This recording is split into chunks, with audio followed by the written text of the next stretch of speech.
Hey guys, welcome back to the channel. So today I want to kind of share some of the things I've been working on for the layout, not necessarily on the layout. So I've been watching a few different videos on how to make trees. I've been watching a few other videos on how to make power poles. So I've tried my hand at both of those.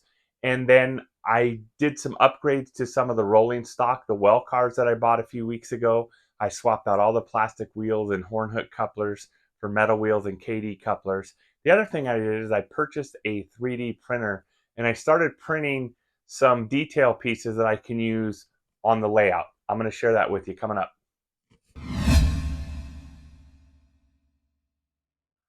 All right, first up, let's talk power poles. So these are some power poles that I got like from train sets when I was a kid. The detail with the transformers is cool, but everything else really is not to scale at all. It's not real believable. It's almost has that toy train look. So I knew I didn't want to run those. I want to add some power poles on the layout just for kind of realistic believability, but I want them to look good as well.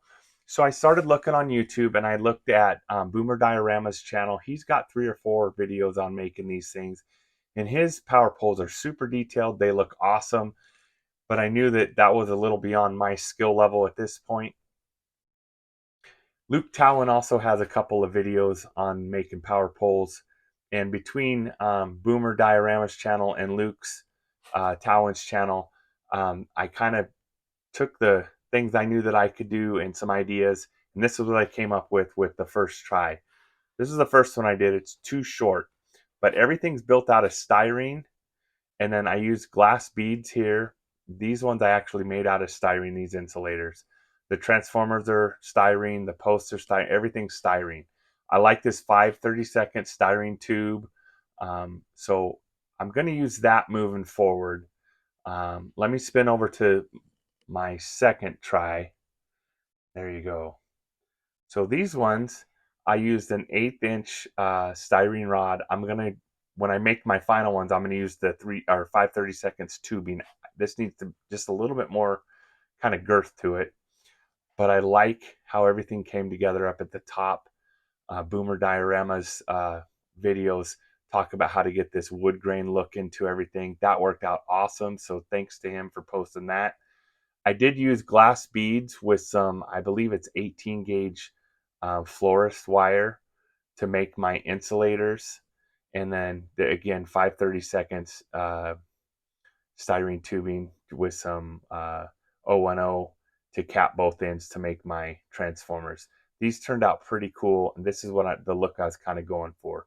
So I've got my idea for how I want to do my power poles moving forward. So you'll see those in a future episode. So the next thing I want to share with you guys is some pine trees that I built. I built these years ago using the furnace filter method, and I was very pleased with the way these turned out. They look pretty good on my old layout, but I wanted to take things to kind of that next level. So again, I got online, I looked at Boomer Diorama's channel, and I also looked at Luke Towan's channel. They both have several videos on how to do these trees. Let me show you what I came up with. So on these smaller ones, this is what I started out with using the Boomer Diorama method. I used a skewer rod, and then I used 24 gauge florist wire. And he's got some videos. I'm not going to get into too much detail. These turned out really cool. They're a little bit on the small side. And then I used I think that's a 5/16 dowel, and I just drilled some little holes in it, and I used some 18 gauge florist wire that I cut to 1.5 inch long pieces, super glued them in, and then I used static grass for the branches. Let me show you the other ones that I did. So these are the last batch that I did. These are 5/16 dowels where I drilled a bunch of 1/16 pilot holes through, and then I used the florist wire, put a piece that was 3 inches wide through, super glued it, and then bent it to shape. And like I said, Boomer Diorama's got a tutorial on how he does all this stuff. Luke Towan has one as well. These turned out awesome. These look tremendous. They're a little bit time consuming to do, but the overall look from those back to the furnace filter ones, it's not even close. when you look at them right next to each other. Not that these are bad, these are just way better. So I did have one thing happen while I was making these. Let me spin the camera around.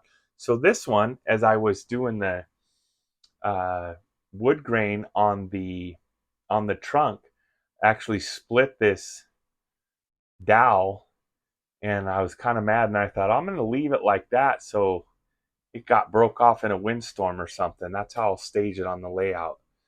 So, anyways, that's some trees I've been working on. So let me cover some of the other things I've been working on. So one of the other things I've been working on for the layout is I took these well cars that I purchased a couple weeks ago at a train shop. They were used, but the details all there. They weren't busted up or anything. And the thing that was weird is they had horn hook couplers on them. So I swapped those out for some KDs, and then I changed out the plastic wheels for some metal wheels. These things roll awesome. I was worried if they would be too long for my helix. My helix is a 21-inch radius, but these things navigate it no problem. So another successful project for the layout. So I got a 3D printer set up, and I was able to start printing some detail pieces. So this is just some jersey barrier, and I was able to print a bunch of these little pieces out. These are going to be cool once they're all painted up. But I've printed up probably a dozen of these things so far that I can use in all kinds of spots around the layout. So here's some stacks of pallets that I printed out with that 3D printer that I purchased, and then I went ahead and hit them with a base coat of light tan, and then I just used some burnt umber and some Indian ink wash and dirtied them up. And these are going to add a ton of detail sitting next to some of the warehouses and some of the yards on the layout. All right, guys, so those are the projects I've been working on for the railroad, not necessarily on the railroad. That's going to wrap it up for this video. And as always, thanks for watching. Happy railroading. So side note, if you're going to try to use these techniques for making trees, these pine trees, evergreens, do not use balsa wood for the trunk. Once you start drilling the holes with the pin vise for the branches, they'll break.